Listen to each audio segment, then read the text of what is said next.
from the combined newsrooms in Eugene, Roseburg, and Coos Bay. KVAL News at 5 starts now. Today is a reminder of where we live, and I think that's the most important thing. The Southern Oregon coast on alert this morning as a tsunami warning was issued following an earthquake off the northern California coast. Thanks for joining us tonight. I'm Brandon Kammerman. And I'm Kendall Bartley. That earthquake, a 7.0, hit off the coast of Eureka, California, forcing a tsunami warning from Reedsport here in Oregon south to Santa Cruz County, California. That warning was lifted a little over an hour after it was issued. Still, it resulted in reactions from emergency management, law enforcement, schools, businesses, and individuals. We do have team coverage tonight. KVAL's Tiffany Lewis is standing by live. She's in Winchester Bay tonight. She did speak with the Coast Guard as well as residents there. Meanwhile, Coos County also was on alert with evacuations. Surfers we saw leaving the beach while parents fled to schools to pick up their kids. We spoke with seismic experts as well, but first, KVAL Chief Meteorologist John Mayer breaks down exactly what led to that tsunami warning. John. Well, earlier this morning, we saw a significant earthquake occur off the coast of Northern California, a 7.0 magnitude. Now, there's a good chance that you might have actually seen this notification on your phone, shake alert, indicating that earthquake. Actually, potential to be felt all the way up into parts of Lane County, but obviously a bigger concern closer to the epicenter of that quake. Now, that wasn't the only issue. We also saw a wide-ranging tsunami warning. That was issued all the way from the Douglas County coastline up towards Reedsport and clear on down to the south, all the way through the San Francisco Bay Area. That's how big this tsunami warning was, and it was with us for about an hour. However, thankfully, was canceled by the time we got to noon. And from here on out, now it's just a matter of tracking out what comes next, because with an earthquake of this magnitude, you're going to see a lot of aftershocks. We have already seen a very large number of aftershocks, upwards of 20, and we're going to continue to see these coming in all the way up to around a 4 to 5 magnitude aftershock that's already been recorded.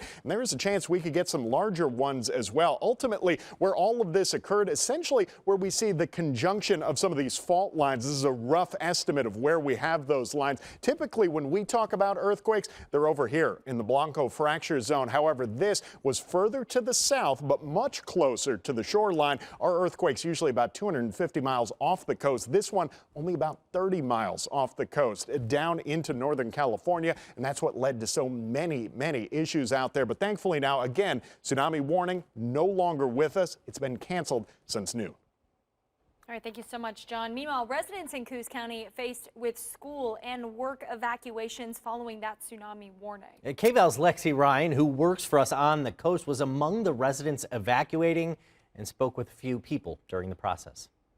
A tsunami warning was in effect, and the first thing that hit my mind was making sure that my child was safe. The schools were evacuating students. I went there, grabbed my child, and realized I wasn't the only one that was impacted by this event. Shortly after the alarm went off on everyone's phones, we all got together, we got the announcements by our principal on the intercom, and we made our way up here pretty quickly and gathered up on the church grounds. Some local businesses shut down and sent their employees home when the tsunami warning hit. The crew knew what to do, and we just slowly, quietly, just left the store, and everybody went to the schools to pick up their kids. Some went to high grounds, and even though we weren't trained for it, everybody seemed to know what to do automatically, so it was good. Davy Jones' locker owner said that he decided to reopen his store shortly after the tsunami warning was canceled. But some businesses still had caution, with one Coos Bay resident saying that he was asked to leave his job for the day due to the warning and prepared for the worst. Yeah, you never know when something like that's going to happen. So it's being prepared for it and being ready for it, because we're right on the coast and we've never had anything bad happen for a really long time. So it might come, it might not come, but being ready for it is about all you can do. In Coos County, I'm Lexi Ryan. We live in earthquake country. That's the inescapable truth. And so I don't want to overly alarm people. This event doesn't necessarily mean that the big one is more likely right now or tomorrow.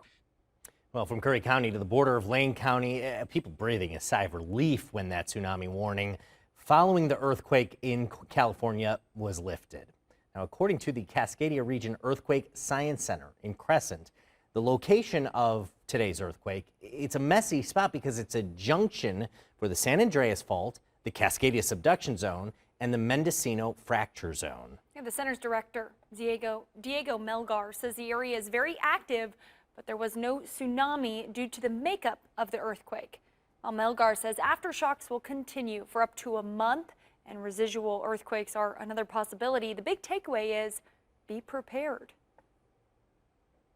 We live in earthquake country. That's the inescapable truth. And so I don't want to overly alarm people. This event doesn't necessarily mean that the big one is more likely right now or tomorrow. But there's things we can do. Be aware of the tsunami evacuation zones if you're in a coastal region. Have a 72-hour earthquake kit.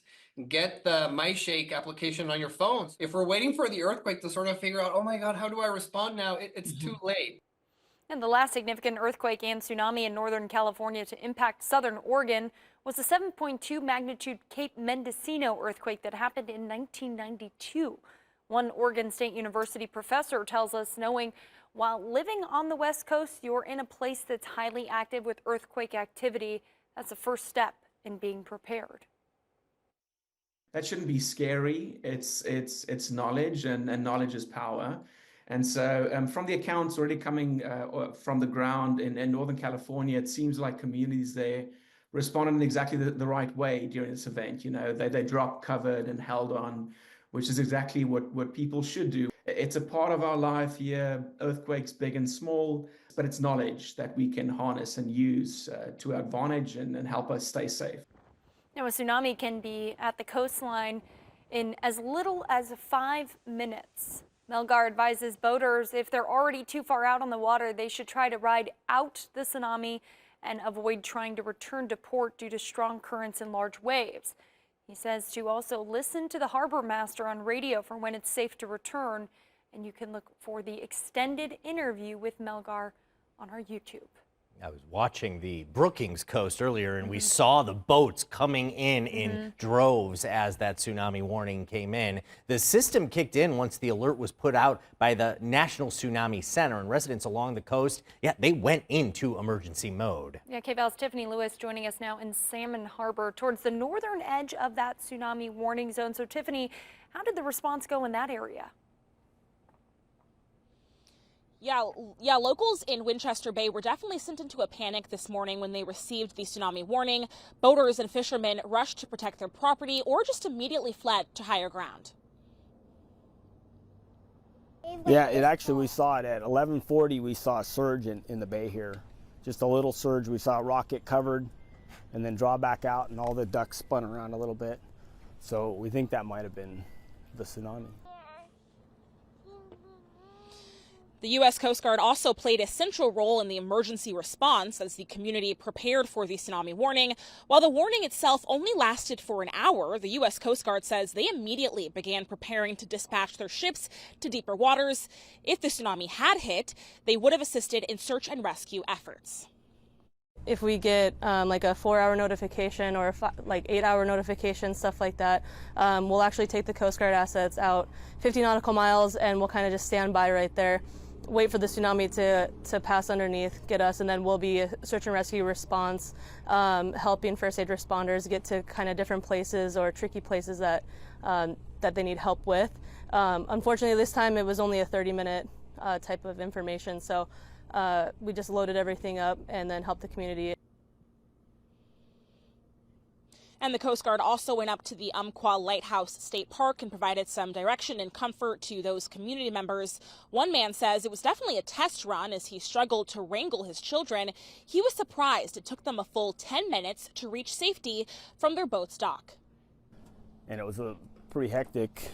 You know, the girls were wondering if it was real, and I was too, but it said it was, so we got out here and hustled up the dock, running actually. This one was upset and crying, and I kept telling her that we were going to be fine, but she was upset. But they did good. They put their life jackets on and followed directions, and we got out quick. The U.S. Coast Guard emphasized the importance of prepping beforehand for emergencies like tsunamis and earthquakes. The Oregon Department of Emergency Management also sent out a list today for tips for you to stay safe and prepared. That includes knowing your evacuation routes, signing up for emergency alerts, which you can sign up for at oralert.gov, and of course, creating an emergency go kit with essentials like food, water, medications, and personal information or documents, and reviewing your emergency plan with friends and family. In Winchester Bay, Tiffany Lewis reporting. All right, thank you so much, Tiffany. Definitely scary few moments earlier today for a lot of people. Taking a live look now at the coast, a much calmer scene on that bridge. We know earlier today that bridge was pretty packed with some people. Yeah, people heading out as the evacuation orders were coming in and that tsunami warning was still in place. But throughout, we saw some clear skies on the coast. Hasn't been the case here in Lane County and in the area around here. Alan Matthews takes a first look at your forecast. Well, as we take a look at the radar satellite from this afternoon, seeing a clear sky for the Umpqua Valley as well as the coast, although you are starting to see some cloud cover roll into those areas. Eugene even seen some sunshine today, but you can still see that fog and that cloud cover up in the hills, and we're going to continue to see that happen tonight and into the first part of your day on Friday. Now, that air stagnation advisory has been extended. That will be until Saturday morning at 4 o'clock for both the Willamette and the Umpqua Valleys.